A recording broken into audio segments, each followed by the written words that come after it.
Hello, this is Mike with TradeWinds RV Center, here to congratulate you on your new Jayfeather 27 BHB travel trailer. I'm going to walk around it, show you how to use a few things to get the best out of your camping experience. Let's start by talking about arriving at the campsite. A couple things to think and take into consideration when you're parking this. On your campsite, I want you to leave plenty of room for that awning. On your off campsite, besides leaving room for your slide, I also want you to think about where your power and water connections are going to be. Yours is actually going to be all the way in the rear here. Power is going to plug in all the way in the rear corner on your driver's side of your tow vehicle, and then right around the corner is where your water will connect for city water connection, in other words campsites. So park accordingly so you can utilize facilities at the campsite. Once we arrive, unhook our hitch. First thing we're going to do is level our unit. The unit comes with a power tongue jack. Night docking light should you arrive at night. Simply lower or raise the unit until you're level. Now should you lose power, under this rubber stopper here, the smaller of your two hand cranks will go down in there, fit on a little bolt, and get this up and down without power. Speaking of power, check your battery post every now and then. Make sure nothing wiggles loose on those. Once we got our unit level, next thing we're going to do is stabilize it. All four corners of the unit got these new quick drop stabilizing jacks. Unhook our little chain here. Give this just a couple cranks to the right, just so you can get into that cotter pin. Lift that up. That's going to release this whole thing. I need to go down a little further. It's usually quicker with two hands here. But get up in there, lift up on that, and these will drop right down. As they do, I'm going to recommend stabilizing jack pads. Jack pads are going to protect the feet of your stabilizing jacks from dirt and debris, keep them from sinking into hot blacktop in the summer. Once you got them down level, go ahead and crank that down just till it's taut. You don't want to lift the unit. Remember, our unit's already level. We just want to stabilize it. Get all four of them down, front and back, and then we can hook up our power and water. That big long 50 amp cord right here plugs into the side, kind of a pistol grip here. Wiggle that in at 11 o'clock, turn it to noon, and then push this black washer on there to hold that on. Get the power hooked up, hook up your water. At campsites, you will hook up to city water connection. Grab yourself a water pressure regulator, because you don't know what the water pressure is at different campsites. Hook that up, hook up your hose. Go ahead and turn that hose on. After that hose has been on for a few minutes, go inside, open up the slide if you need to. But what I need you to do is get in here and open up your water lines. Your sinks, your showers. Step inside here real quick. Come up top. Open up our slide. Again, just enough so we can get back to our bathroom, sinks to showers, get these all opened up, get a nice steady flow of water going through them, then you can shut them off. And you're all set to camp. Now let's say we're going to go dry camping. And we're not going to use city water. We go out boondocking, we want to fill up our freshwater tank. In that case, it is all the way up to the front on your off campsite. No need for a water pressure regulator here. Gravity fill this with a hose. Two ways to tell it's full. One, there's an overflow valve right there. Or two on the inside where you check the levels of your black and gray tanks. There's also a freshwater button. Keep an eye on that while you're filling it up. Don't leave it unattended. Once it's full, remove that hose, and then whenever you want to utilize that water, you'll turn on your water pump. Do not turn on your water pump and hook the city water. That is already pressurized. Alright, we're all set to camp with power and water. I'm going to walk you around the rest of the unit. Continuing here on our off campsite, big pass-through storage area here with lighting and a battery disconnect. That would disconnect all the battery power to your unit. Easiest way to tell if it's off or on. When it's off, you can wiggle this key off. When it's on, you cannot. Over here's low point drain. That is going to be your fresh water drain. It's usually right below your fresh water. On your slides, you want to keep these nice and pliable. They sell a fluid that you can spray on those to keep them flexible over the years. We've installed a slide topper on this. Over here, we've got our gray water holding tanks and black. All three of those dumps are right there. Big storage area. Here's your tank flush. We'll talk about that when we dump our black and gray tanks. Here's your hot water heater. This will lift right up off here. Turn that on over here and then set it to whichever heat you want. Usually set that on max, and then inside you'll adjust it. You got our power below. That's where you plug in your cable or a satellite. Again, city water connection. You've got your spare tire and main low point drains are right here. You prep for a backup camera, and you've got a ladder to utilize. Go up there several times a year and check the seams of your roof and caulk as needed with recommended RV roofing caulk. On this corner, you have a quick connect LP and this metal bracket. That is for your J port. This end of the metal will slide in, and then this table will sit right here. Or you can set your griddle in here. I don't think there's room in here.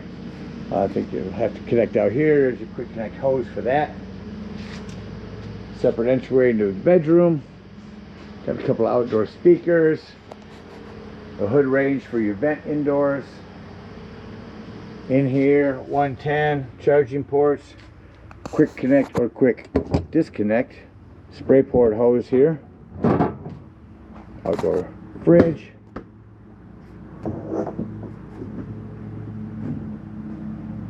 Prep for a TV here. You got a backer to snap on here. Cable of 110. The flue for your furnace. Few things on that. One, make sure it's never blocked. Two, if you are running your furnace, steer clear of that. It does get hot. And lastly, we sell bug guards you can buy and install on that. Your stabilizing jack hand crank will fit in here to get this your slide in and out should you lose power. A porch light so you can see your steps at night. The other side of your pass-through storage with that griddle I talked about. Your propane does come with a cover. Is on a regulator. Point it toward the tank you wish to be using. Lefty-loosey to open. That about covers everything out here. We'll take a look on the inside. Alright, coming up beside the unit, first thing I always like to point out is your fire extinguisher. Make sure that you and everyone that's camping with you knows the fire extinguisher is located by the entry doorway. Just to the right of that is going to be your breaker box and fuses. You got a ton of 15s in there and a handful of 25s. Highly recommend having those with you when you go camping. Above that, 110 with GFCI reset. And all the way up here is going to be our control panel. So here's where you see the level of your battery, your black and gray tanks. There's that freshwater button I said to hold down while you're filling up your hot water or filling up your fresh water. Down here's where you turn on the water pump to get to that fresh water. Living room lights, awning lights, slide control and awning control on your awning. You only want to extend this awning out until that flap falls down and you can see your bar. If you continue to hold that out, that will continue to roll out and back up onto itself and start to roll itself up backwards. So keep an eye on it when you run it out. Make sure you don't run it out further than you need to. Here's where you turn your hot water heater on. Once that's full of water, it'll turn on here and you set it at your desired temperature.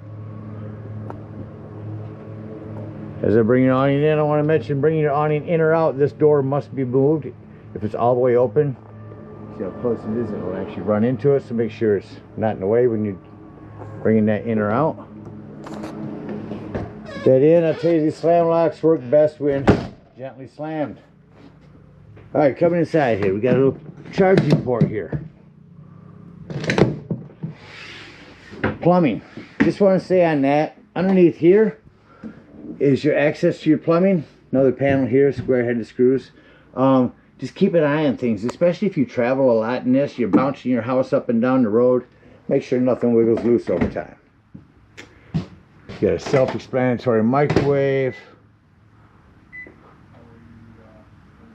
Where do you start? Oh, there it is. Is that working? Reset. Fan and light over your cooktop.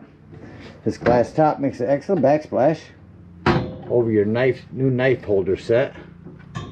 Put your knives in there. Panel light.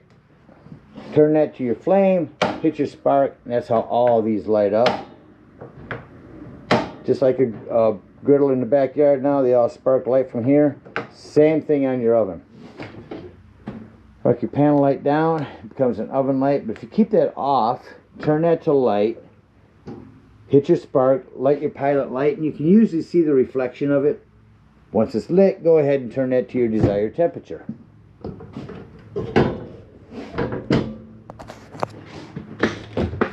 Freezer and fridge controls are actually inside them.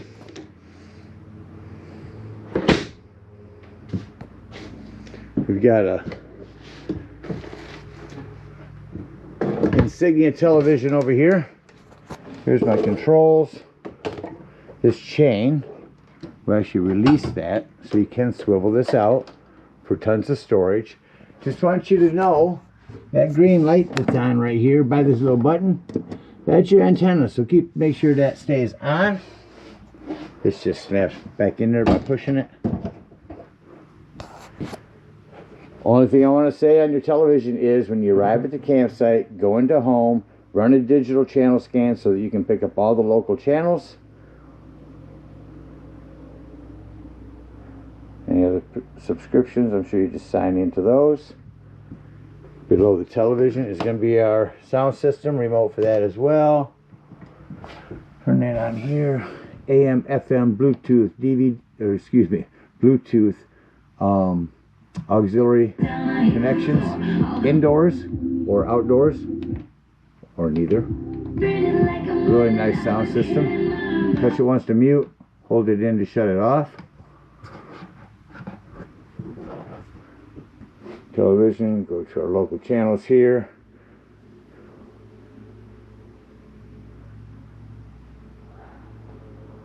Put that off, the remote's back. Talk about your thermostat over here. New Furon ones are pretty easy to use. Turn that on here, hold that in. Go to our mode of dry, cool. Let's crank the AC up. There it goes. Quick dump on these too if it's hot in here. Open these up, it'll blast cold air through the unit. Shut our AC off. Heat, same way. There's your return for that. What you will notice is when I shut that off, it'll take a couple minutes for that fan to cycle through before it shuts off for the furnace. Alright, coming back into our extra bathroom, some steps to drop down from outdoors. Just keep people from running through your unit when they just need to use the bathroom. More plumbing to keep an eye on. There's your access, square-headed screws, panel. It's almost all PEX nowadays.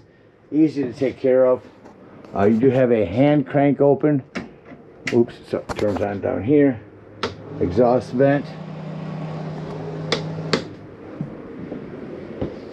Our bunk areas have their own charge and 110 ports up there. Just want to mention, especially because this top bunk gets so warm, these are all movable. If you run your AC, you can get that to crank up in here. All individual lighting here. Show you how your sofa turns into a bed. Just remove. Got some lights on here. There we go. Remove your Velcro cushions. Lift up in the middle. Hold your metal legs out. Pull it towards you. Put the back down. And just that quickly, you get another sleeping quarters.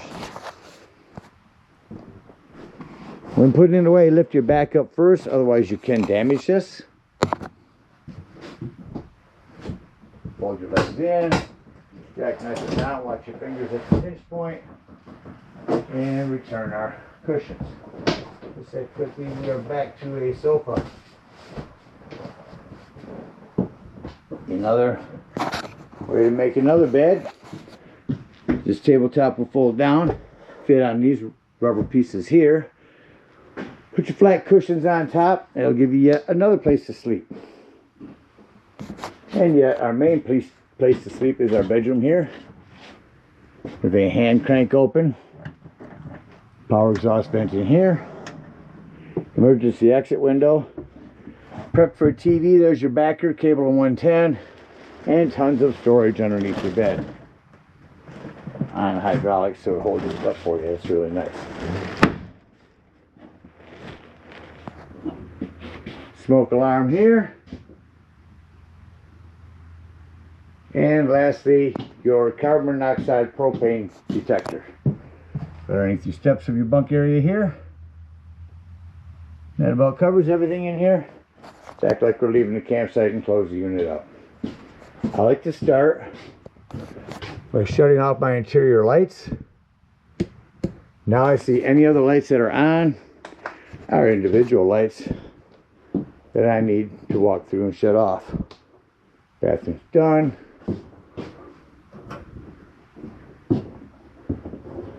Bedroom, our readers are one touch.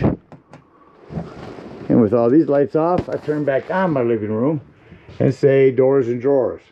Walk through the unit, make sure all doors and drawers are closed. Nothing's going to impede this slide from coming in. Come up here and put retract.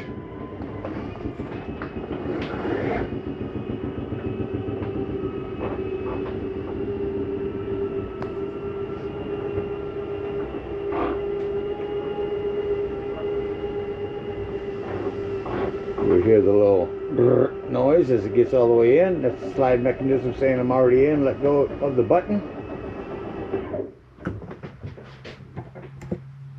Exit the unit. Now again, on these steps, another thing is make sure your exterior door is all the way open when bringing them up or down. Otherwise this piece will catch on it. You see how close that comes there? Pull and lock this in. It's going to keep this from banging against your screen door here. Before you leave the dump station, lock, deadbolt, lift and turn this handle. That's how you want that for traveling. If we are out dry camping, come around here to your freshwater drain. Open that up. Once that's done, head on, bring up your stabilizing jacks, head on home or to the nearest dump station, whatever you're in need of. If we're at a campsite, unhook our power, our water, our cable. Bring up our stabilizing jacks and head on up to the dump station. Now at the dump station, park accordingly. Your dump is almost at the rear of the unit on your driver's side of your vehicle. Hook up and pull that black handle first. That's going to be your sewage. When it sounds like that's no longer draining, go inside, check the level of your black tank. If it shows empty or close to it, come back out here. Leave that black handle open. Hook up the hose at the dump station at this tank flush. Again, emphasizing leaving that black handle open. Turn on that hose, let it run for a good 5 minutes. You're going to wash that nastiness out of your black tank. When that's done, remove that hose. Make sure all that washout water you just put in there has drained. Close your back, pull your gray. While my grays are draining, come back here, dump your low point drains. The first gray is done. We're checking our levels on the inside now. First gray is done. Pull the second gray. And when that one's done, these are cleaner waters, your sinks and your showers. It's going to clean your sewage hose out for you. When that's done, take that sewage hose and conveniently and sanitarily store it right here in your bumper and head on home. Again, we thank you guys so much for your purchase. Hope you enjoy this Jayfeather for many years to come. Happy camping.